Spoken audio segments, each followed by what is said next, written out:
Sekarang, saat teduh ini, kita belajar ini dulu ya. Doa dari 0 versus doa dari firman. Mazmur 119 ayat 44 sampai 49. Anda buka. Mari kita buka sama-sama. Tapi hari ini nggak seperti saat teduh biasanya. Ada PowerPoint 1, 2, 3 contohnya.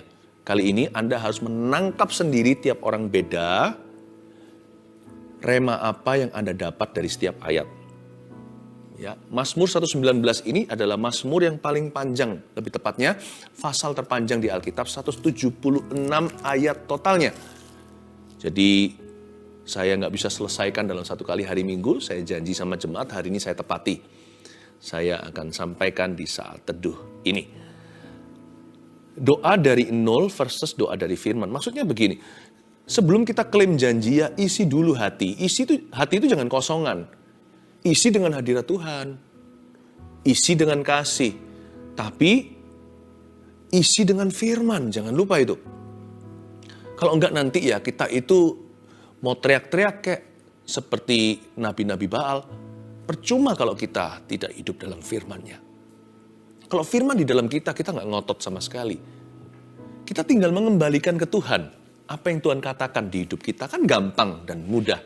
Kebanyakan orang itu kan dia harus berusaha. Karena dia datang sama Tuhan kosongan. Kalau kita sudah diisi dengan firman, klaim janji itu gampang. Kita nggak perlu ragu, nggak perlu bimbang, nggak perlu merasa kita yang berkepentingan. Kan Tuhan yang berfirman, kita tinggal ingatkan. Bukan berarti Tuhan lupa atau pikun. Tapi itulah garis hubungan kita dengan Tuhan. Kita harus berdoa dalam firman itu, kita berseru kepada Tuhan. Apa yang Tuhan telah firmankan ke kita. Tuhan ingin kita ingatkan. Bukan karena Tuhan butuh bantuan. Tapi karena kita anak-anaknya. Tuhan mau lihat kita percaya sungguh-sungguh pada firman itu. Karena itu kalau doa. Jangan hampa hatinya. Nah kita akan lihat rahasianya hari ini. Kita baca dulu ayat 44. Saya bilang tadi ayat 4 berapa? 44 ya. Gimana kalau saya tambah ayat ya? Ganti. Ayat 41 sampai 49 ya. Saya kasih ayat 41. Sebentar ya, sabar. Kayaknya nggak cukup waktu. Nggak apa-apa, 44 aja dulu ya. 44 sampai 49 aja. Nanti beberapa ayat ini aja sudah habis waktunya saat teduh. 44 sampai 49. Kembali rencana semula. Aku hendak berpegang pada Tauratmu senantiasa untuk seterusnya dan selamanya. Aku hendak hidup dalam kelegaan, sebab aku mencari titah-titahmu. Aku hendak berbicara tentang peringatan-peringatanmu di hadapan raja-raja, dan aku tidak akan mendapat malu. Aku hendak bergemar dalam perintah-perintahmu. Yang kucintai itu, aku menaikkan tanganku kepada perintah-perintahmu yang kucintai, dan aku hendak merenungkan ketetapan-ketetapanmu. Ingatlah firman yang kau katakan kepada hamba-Mu, oleh karena engkau telah membuat aku berharap. Ayat 44. Aku hendak berpegang pada Taurat-Mu senantiasa untuk seterusnya dan selama-lamanya. Ini luar biasa. Ya. Ternyata pegangan doa itu bukanlah kebutuhan kita. Banyak orang doa kalau dia punya keperluan. Sedia payung sebelum hujan. Alkitab mengatakan dengan jelas, kalau mau berpegang, aku hendak berpegang, harus pada Taurat-Mu senantiasa. Sebenarnya Mazmur 119 ini bukan Mazmur firman. Ini Mazmur doa juga. Ini adalah peluru, ini bensin bahan bakarnya. Lah kalau kita doa semata-mata karena kebutuhan, apa yang kita bakar? Jangan-jangan yang kita bakar nanti adalah hati kita. Burn out nanti istilahnya. Banyak orang doa-doa ujungnya seperti sumbu yang pudar nyalanya. Seperti padam dan kecewa. Bahan bakar doa itu harus firman. Aku hendak berpegang pada Taurat-Mu senantiasa untuk seterusnya dan selamanya. Mazmur 119 ini dahsyat. Ini adalah firman yang mengajari kita untuk cinta pada sisa firman di Alkitab. Ini adalah pasal terpanjang 176 ayat yang ajari kita untuk menghargai semua ayat dari Kejadian sampai Wahyu di Alkitab kita. Bahwa firman itu bukan teori pengetahuan. Firman itu hubungan dengan Tuhan. Apalagi hubungan doa kita kepada Tuhan. Firman itu nadi atau denyut doa kita Jadi kalau kita hampa firman, tidak ada kuasa doa. Sebaliknya kalau kita nggak berdoa, kita nggak akan mengerti firman. Makanya sebelum kita baca firman, saya lakukan hingga hari ini loh.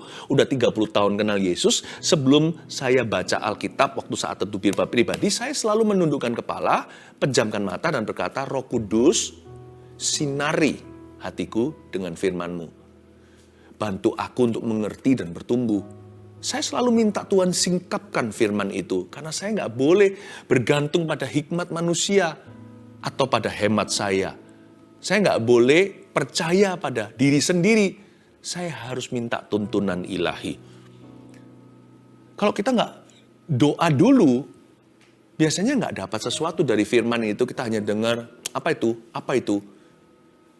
Karena firmannya bisa kita baca, maksudnya ayatnya bisa kita baca. Tapi firmannya bisa tersembunyi terhadap orang yang degil hati.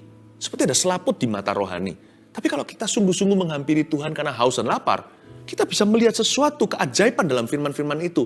Seperti mata rohani kita disingkapkan, bukan berarti ada arti tersembunyi atau arti yang lain. Jangan keluar konteksnya waktu baca ayat-ayat ini. Tetapi ada sesuatu yang berupa instruksi dan aplikasi, sesuatu yang mengena.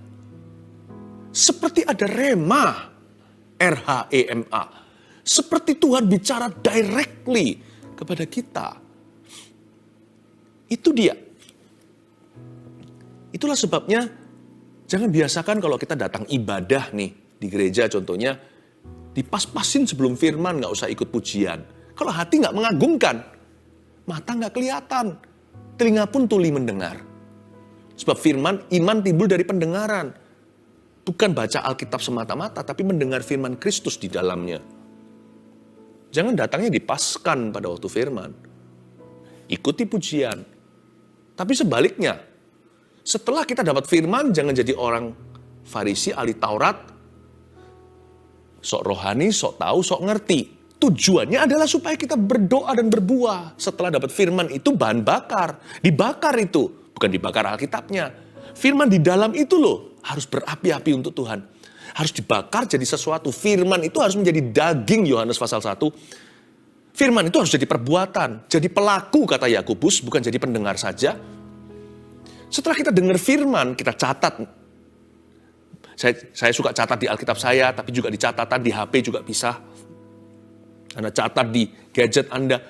Setelah dicatat itu dilakukan, dipraktekkan, diaplikasikan. Tapi bukan hanya itu. Dari semua praktek firman Anda, pastikan dipraktekkan dalam hidup doamu. Anda akan melihat kuasa doa. Anda akan melihat kuasa Allah bekerja. Anda akan melihat urapan yang baru. Akan terjadi terobosan, akan terjadi penggenapan, akan terjadi penyertaan, akan terjadi pembelaan, akan berbuah-buah lebat pohon kehidupanmu. Pakai firman itu untuk berdoa. Aku hendak berpegang pada Tauratmu senantiasa. Ternyata pegangan doa itu bukan kebutuhan, tapi firman, sedia payung sebelum hujan. Ayo, orang berdoa kalau dia butuh kan? Orang berdoa kalau dia perlu. Saya nggak mau beranjak dari situ. Itu transitnya, kebutuhan keperluan itu mendekatkan. Keperluan bahkan keinginan harus mendekatkan kita pada Tuhan. Tapi port of embarkation, kalau kita tulis dulu, ya, formulir imigrasi, kalau kita ke luar negeri, airport terakhir atau pelabuhan mana, dari pelabuhan Anda terbang dari pelabuhan yang mana, Anda harus tulis di situ. Ya kan? Kalau seumpamanya di Jakarta, maka Soekarno-Hatta. Tapi kalau di Surabaya, Juanda. Kalau di kota Anda sebut, tulis di situ. Airportnya namanya apa. Airport saya, pelabuhan, dari situ saya take off doa. Itu bukan tergantung kebutuhan. Nanti kalau saya punya kebutuhan, saya doanya banyak. Kebutuhan saya terpenuhi, saya nggak doa lagi. Kalau keperluan saya big size, XL, maka doa saya menggebu-gebu. Tapi kalau nanti keperluan saya S atau small, mungkin hanya medium size, saya mulai setengah-setengah atau separuh-separuh. Nggak bisa. Saya ada butuh atau nggak ada butuh, ada nggak ada perlu, saya doa karena firman Tuhan membuat saya berdoa. Itu dia. Aku hendak berpegang pada Tauratmu senantiasa. Untuk seterusnya dan selamanya, firman ini mencegah kita untuk backslide atau murtad. Untuk seterusnya dan selama-lamanya. Justru kalau kita secara rohani sudah ada di depan, larilah lebih kencang, jangan malas-malasan. Firman Tuhan itu memicu. Dia memicu kita untuk maju. Dia memacu kita seperti kuda. Firman itu, aku hendak berpegang pada Tauratmu untuk senantiasa, untuk seterusnya dan selama-lamanya. Komitmennya tidak berkesudahan. Dan orang seperti ini tidak pernah losing momentum dalam hidup ini. Dia akan menggenapi firman Tuhan di perjanjian baru. Allah akan membawamu dari kemuliaan pada kemuliaan, dalam bahasa Inggrisnya from glory to glory. Atau lebih tepatnya from glory to greater glory, dari kemuliaan pada kemuliaan yang lebih besar. Jangan pernah remehkan lo ya, mundur dari Tuhan. Jangan pernah remehkan jatuh dalam dosa sekalipun ada pengampunan. Karena sekali kita jatuh, kalau kita dalam sebuah perlombaan balapan mobil seperti F1, kalau dia sempat oleng atau bahkan dia tertabrak, bisa laju lagi, tapi udah kehilangan momentum, kayaknya unda-undi, padahal dia kalah 1 lap, udah 1 putaran dia tertinggal. Tuhan gak mau Anda ketinggalan. Hidup Anda dan saya itu pendek, gak sampai 100 tahun. Kalau sampai kita ketinggalan momentum, sekali kita tutup mata kita, meninggalkan Tuhan, kita buka lagi, bisa 10 tahun kemudian. Kayaknya kerajaan Allah lamban. Dalam hidupmu, rencana Tuhan tidak lagi berjalan. Bisa-bisa kita berjalan di tempat seperti orang Israel 40 tahun di padang gurun, gak kemana-mana. Kayaknya sibuk gitu. Kayaknya busy. Tapi gak berbuah.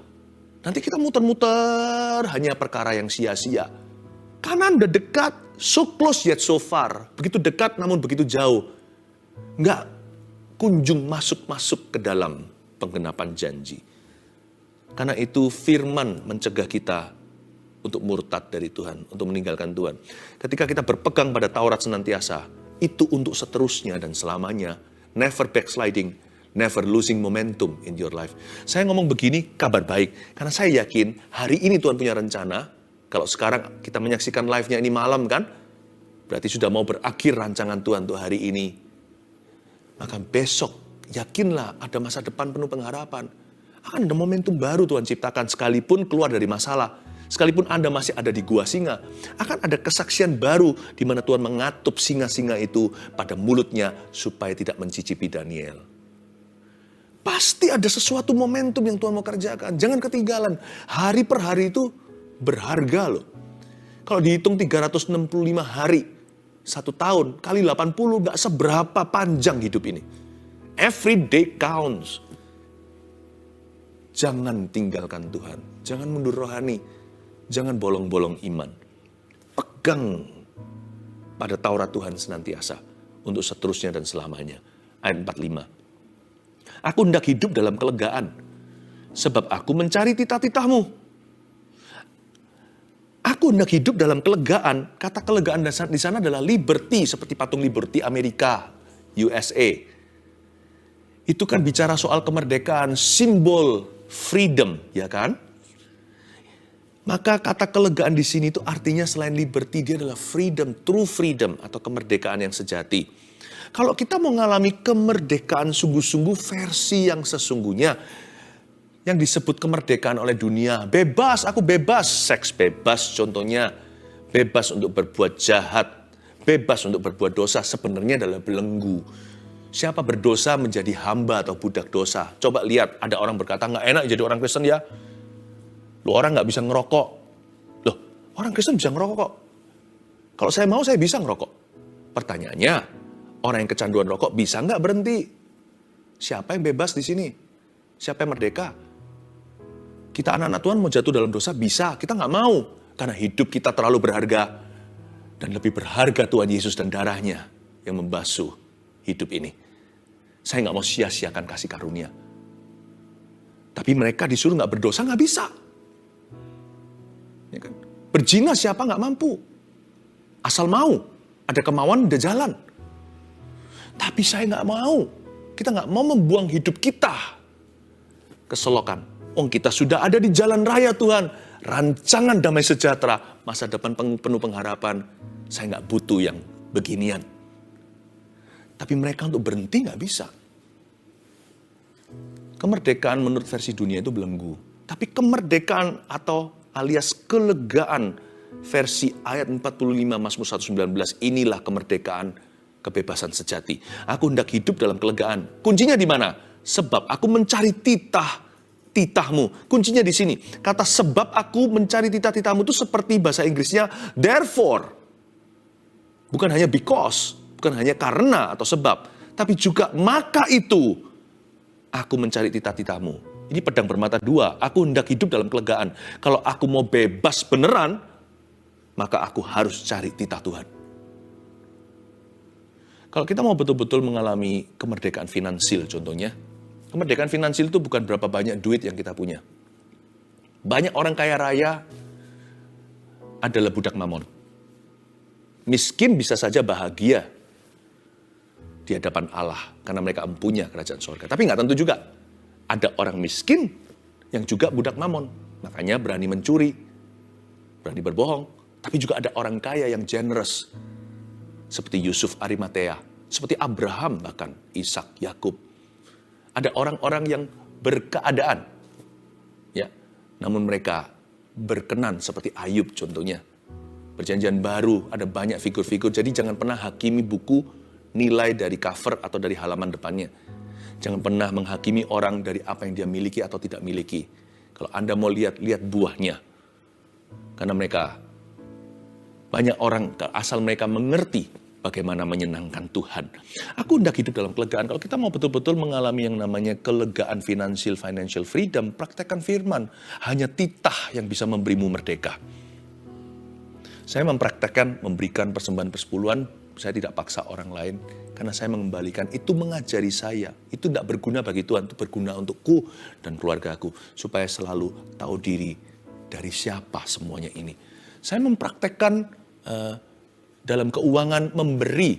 Karena ada ayat di Amsal berkata, ada orang yang menghambur harta, bukan sia-sia atau foya-foya, tapi memberi dan menabur serta berbuat kasih. Mereka tambah memperoleh banyak. Tapi ada orang yang pelit dan kikir, tambah sedikit yang dimiliki. Saya mempraktekkan careful giving. Kami mempraktekkan generosity atau kemurahan hati. Karena kalau saya mau betul-betul hidup dalam kelegaan, di dalam keuangan, saya harus praktekkan firman. Kalau saya mau mengalami kemerdekaan dalam hubungan, saya harus praktekkan firman. Kalau pernikahan saya mau diberkati, firman harus menjadi gurunya. Firman harus jadi curfew, firman harus jadi peraturan di rumah tanggaku. Hai istri, hai suami, kasihlah istri. Supaya jangan terhalang doamu. Hai istri, hormati suami.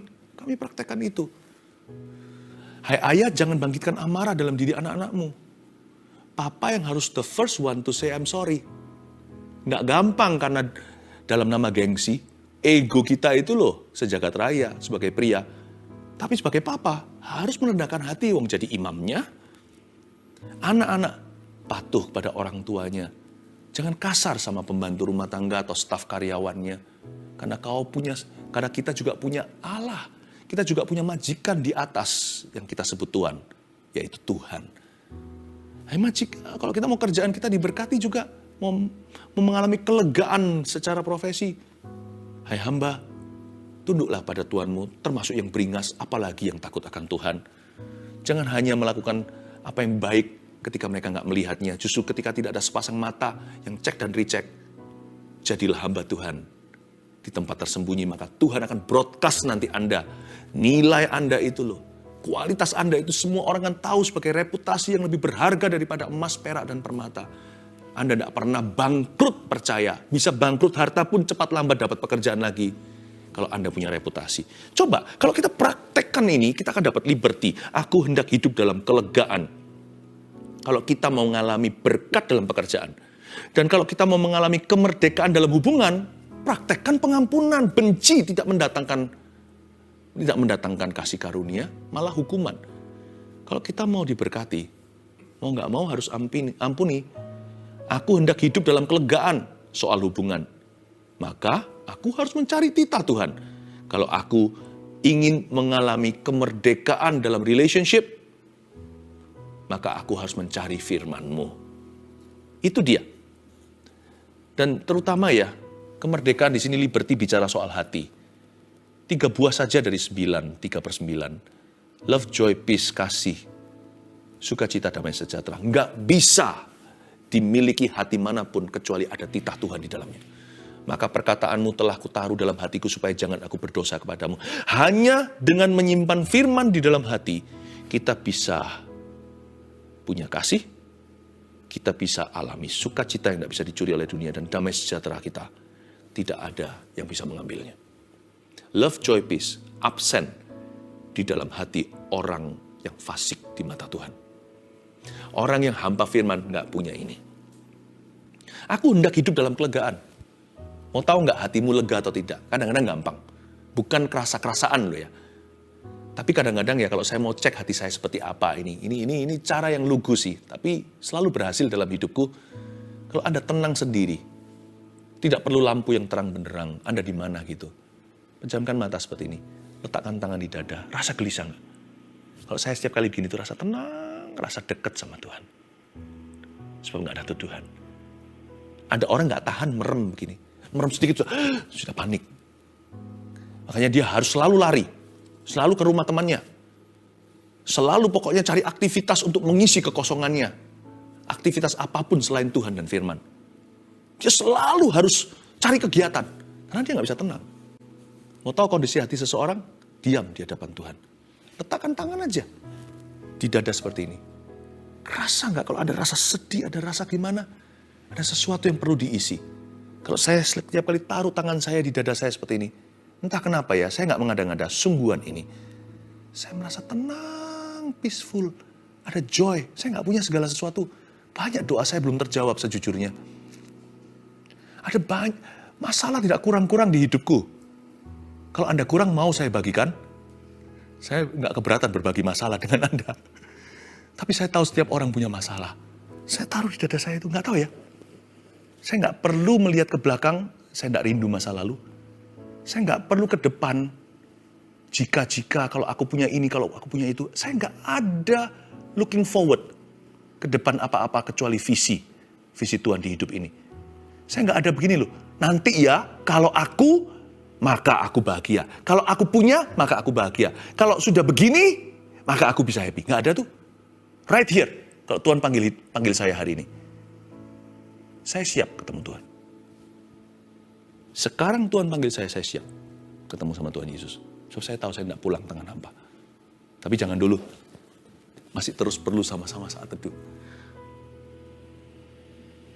Apakah ada love, joy, peace in your heart? Kalau nggak ada mungkin perlu reroute.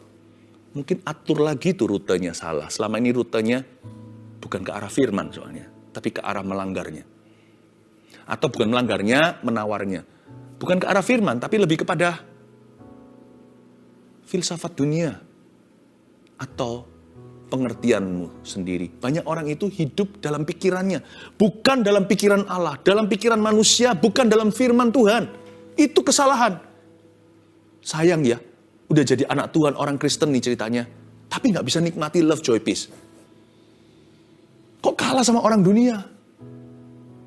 Itu sama dengan sudah beli kulkas, nggak pernah kita dinginkan. Itu sama dengan punya asuransi bisa diklaim nih. Itu udah haknya, pasti keluar.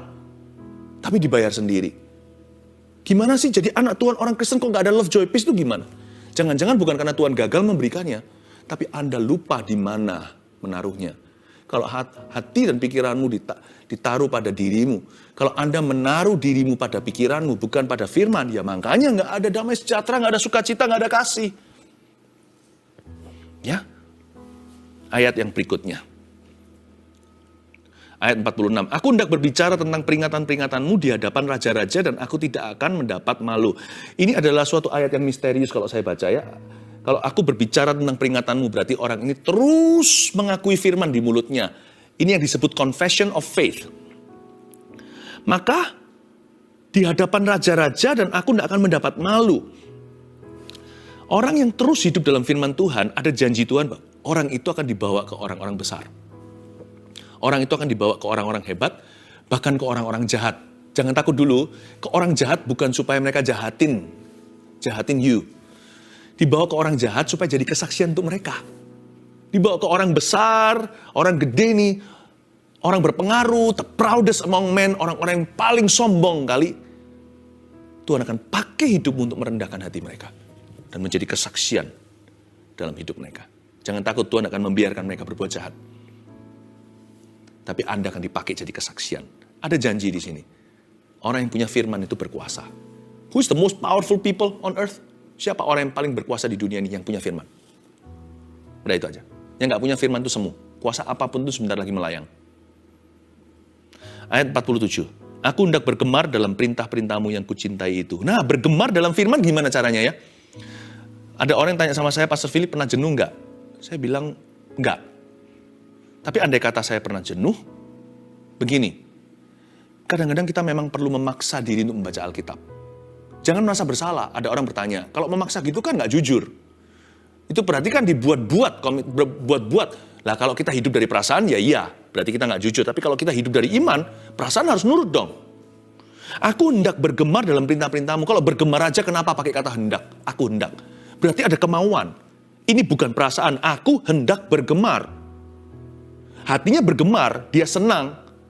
Seperti orang punya hobi gitu, bahkan kecanduan. Orang ini mau bergemar aja kok pakai hendak. Aku hendak bergemar dalam perintah-perintahmu, lalu ditambahi, yang kucintai. Ini kayak bahasa Inggrisnya kira-kira gini, I will, that I love. I will rejoice, saya akan bergemar, untuk yang kucintai. Ini seperti gini ya, saya cinta anak saya, istri saya dan saya, kami diberikan 3 anak yang lovely. Masing-masing pernah melalui jalur baby. Oh percayalah, kami pekerja keras kalau pulang ke rumah capek setengah mati. Nah malam harinya, kalau anak minta susu, bangun pukul 3 pagi, gitu. Atau diapernya basah, celananya basah gitu. Saya dan istri saya pasti giliran memaksa diri keluar dari ranjang, apalagi kalau letih sekali. Gak peduli jam berapa, kalau Anda tanya apakah saya suka? Enggak. Siapa suka dibangunkan di tengah malam? Apalagi kalau sudah nyenyak. Tapi saya paksa diri, iya. Tapi saya memaksa diri dan istri saya, kami memaksa diri untuk seseorang yang kami cinta. Kadang-kadang gak kepingin baca Alkitab, tetap saya baca. Aduh jenuh mungkin, tetap renungkan. Karena saya tahu untuk siapa saya lakukan. Karena saya memaksa diri untuk berdoa, sembahyang, untuk puasa mungkin, untuk baca firman, untuk melayani semua untuk seorang pribadi dengan S huruf besar dan P huruf besar, pribadi yang ku cintai. Atau lebih tepatnya, yang mencintai aku. Wah, kalau untuk papa mama orang tua, sekalipun sudah tua, usianya sudah lanjut, sudah senja. Mungkin kita sedang lagi nikmat dengan teman-teman, kita sedang have fun. Lalu kalau ditelepon, orang tua lagi gak enak badan, kita pulang. Kita tetap ayomi mereka. Why? Because they love us. Mereka berjasa. Apalagi Tuhan yang memberikan kehidupan dan menebus kita dengan darahnya. Jadi jangan berkata, aku bosan Pastor Philip baca Alkitab. Bosan gak? Bosan baca. Kan Tuhan mencintaimu. Kan Anda mengasihi dia. Yang 48. Aku menaikkan tanganku kepada perintah-perintahmu yang kucintai. Dan aku hendak merenungkan ketetapan-ketetapanmu. Kadang di gereja ketika ibadah, jarang sekali tapi ada waktunya waktu saya nggak berkhotbah, senang sekali bisa mendengarkan khotbah pendeta, pembicara hari itu, hari Minggu. Saya duduk di situ, setiap kali ada sesuatu yang meremah dalam hati saya tahu Tuhan berbicara ke jiwa saya. Saya bahkan angkat tangan loh. Bukan cari perhatian. Saya bilang, amin. Amin. Itu adalah cara saya untuk mengekspresikan cinta saya akan firman. Kenapa Alkitab seringkali tidak direnungkan? Karena nggak dicintai. Kenapa firman Tuhan jarang dibaca? Karena Alkitabnya di mana aja kita kadang-kadang lupa. Saya praktekkan dulu hal yang fisik sebelum yang rohani. Kalau sama yang kelihatan nggak bisa sayang, apalagi sama yang nggak kelihatan. Tuhan sendiri berkata, mana bisa kamu mengasihi sesama? Mengasihi aku. Mengasihi sesamamu aja kamu nggak mau. Saya jaga Alkitab saya. Saya kasih cover Alkitab ini. Saya catat. Saya bersihkan. Saya rapikan, saya taruh di mana, kalau saya bepergian keluar kota mana, Alkitab saya ini bahkan ada di tas yang saya bawa, teng-teng tangan. Kalau saya nggak bisa mencintai dengan Alkitabnya, saya nggak bisa cinta firman di dalamnya. Kalau saya nggak bisa ekspresi, amin atau apa, nggak perlulah. Kalau di gereja apalagi yang nggak biasa untuk ekspresi. Kalau Anda tidak berani untuk agresif berkata, that word is for me. Kemungkinan firman itu juga nggak akan jadi aplikasi atau jadi kuasa dalam hidupmu. Saya seringkali angkat tangan dan berkata, amin. Jadi nggak apa-apa pas saat teduh gitu di sebelah situ. Amin aja. Saya nggak dengar, Anda mendengarnya. Ayat yang terakhir, ayat 49, dengan ini saya selesai. Ingatlah firman yang kau katakan kepada hambamu, oleh karena engkau telah membuat aku berharap. I love this. Tuhan, ingatlah firman yang kau katakan kepada hambamu, bukan karena Tuhan maha lupa. Tuhan tidak pikun. Tapi ini yang saya sebut tadi di awal-awal khotbah. Ini jalur hubungan kita dengan Tuhan. Garis bawahi. Tuhan itu tidak pelupa. Dia tidak pernah terlelap, bahkan penjagaku tidak pernah tertidur. Tapi Tuhan ingin melihat anak-anaknya itu serius dengan firman-Nya. Tuhan ingin lihat hati kita percaya. Karena kalau nggak percaya, buyar, sudah bubar yang namanya hubungan dengan Tuhan. Hubungan kita berdasarkan percaya soalnya. Karena itu kalau kita mengingatkan kembali kepada Tuhan, kita datang bukan membawa korban kita, tapi kita membawa korban yang Tuhan sediakan. Kita datang membawa firman. No, Tuhan ini firman-Mu dalam hidupku. Aku percaya kepadamu. Kita ingatkan dia kembali. Itu yang disebut praying from the word, berdoa dari firman. Bukan berdoa dari nol. Dalam bahasa Inggrisnya kira-kira begini. Sue me on my word. Tuhan seolah-olah buka pengadilan dan berkata, tuntutlah aku sesuai firman-Ku. Tuhan senang sekali untuk bergulat dengan anak-anaknya dalam janji-janjinya. Buktinya Tuhan bergulat sama Yakub, nggak dibunuh. Yakub malah diberkati, diubah namanya dari Yakub jadi Israel. Orang yang bergulat dengan Allah dan menang karena Tuhan ngalah. Tuhan suka bergulat dengan kita waktu kita bergumul dalam firman-Nya loh, bukan bergumul dalam kebutuhan saja. Kebutuhan itu hanyalah alasan untuk mendekat pada Tuhan, keperluan, keinginan, bahkan permasalahan. Tetapi waktu kita bergelut dengan dia dalam firman-Nya, waktu kita bergelut dengan firman, itu seperti papa yang main gulat dengan anaknya. Mana mungkinlah papanya cekik dia. Saya main sama anak saya, kadang-kadang saya kalah rasa yang masih kecil, karena saya ngalah. Dan itu bonding, itu waktu saya mendekatkan diri dengan dia, dia mendekat kepada saya. Kadang-kadang saya suruh dia repeat. Tadi papa bilang apa? Ini. Good job, bagus sekali. Saya peluk dia, pinter anakku. Tuhan senang sekali kita ingatkan firman kembali ke telinganya. Karena itu adalah janji-janjinya. Itu hubungan kita dengan Tuhan. Doa adalah berseru agar Tuhan genapi firman-Nya. Karena itu kalau doa jangan dari nol ya. Mulai hari ini, doa itu harus dari firman. Setelah Anda dapat firman ini, Anda catat. Mulai hari ini, alami terobosan doa. Haleluya. Mari kita angkat tangan kita di sebelah situ. Seperti ini, katakan amin. Lagi. Amin. Katakan firman ini untuk aku. Amin. Haleluya. Haleluya.